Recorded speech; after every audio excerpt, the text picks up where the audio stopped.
All right, in this video, I'm going to go over how you might use a task in DBX. So let's say we have this customer, Carson, here, and they sent us an email and they're worried about the excavation phase of, getting their grass all torn up or something. And so I got this email, and let's say someone in our company named John is usually the one who handles those kinds of things, and he's out of the office. So I decide I'm going to make a task for him. So I can hit this green plus button. I can select who this is for. I can change the heat level to red and say this is due immediately.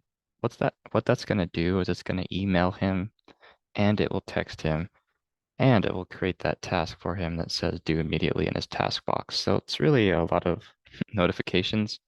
You need to kind of use that wisely, so you're not always sending these due immediately tasks to people if you don't want them getting overloaded with notifications.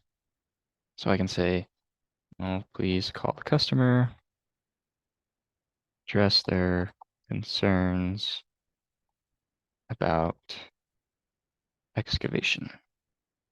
So I'm going to hit this green check mark, and that has now created that task for him. And you can see it pops up right here as the customer. Now I'm going to pause my screen share. I'm going to log out of this user, and I'm going to log back in as that John person.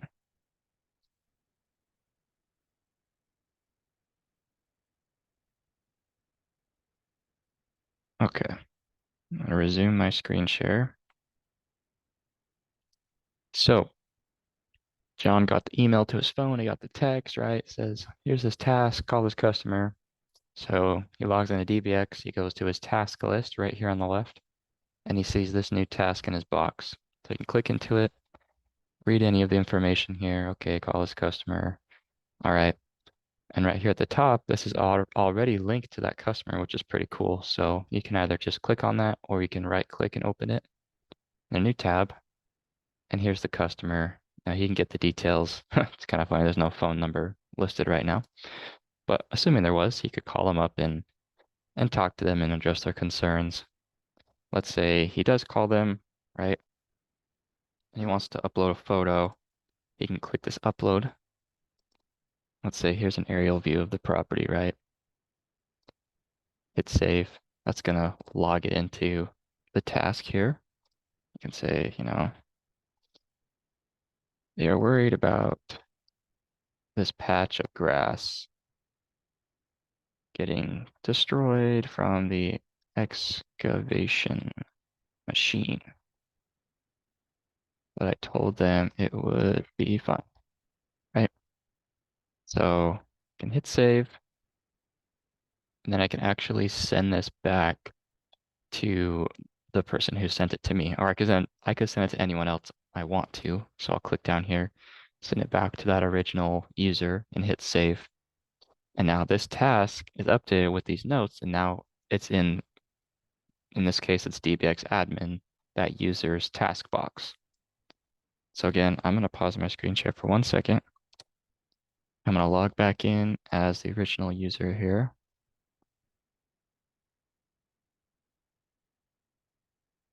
All right, I'll resume my share.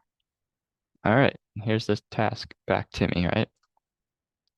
Okay, I'm reading this now. It's okay, he called him, he said, kind of reassured their fears.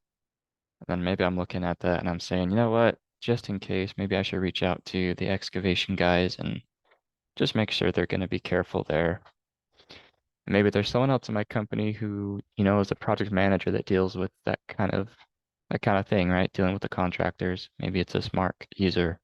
So I can send this back and I can send this to Mark and I can say, please reach out to this company and make sure they are careful not to touch the grass on the property. Right? And so you can see how these tasks can be really useful for specific things that have to do with specific jobs and customers and coordinating with other members of your company. And, this is just one example of a job, but when you have dozens of jobs going on and there's all sorts of issues or things that need to be checked on or completed, these can really come in handy and they can be assigned to any DBX user within your company.